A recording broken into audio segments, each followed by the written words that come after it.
आज मंगळवार म्हणजेच धीरजचा उपवास, त्यामुळे जेवणासाठी साबू खिचडी बनवली.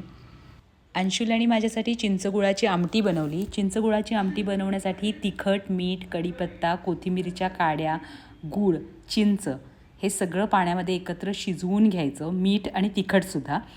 मस्त शिजलं की त्यामध्ये शिजवलेली तुरीची डाळ घालायची आणि खमंग हिंग मोहरीची फोडणी द्यायची.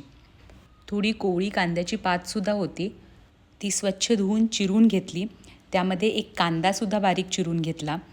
फोडणी केली. त्यामध्ये हे सगळं परतल्यावर त्यामध्ये दूध घातलं आणि पीठ पेरून भाजी केली.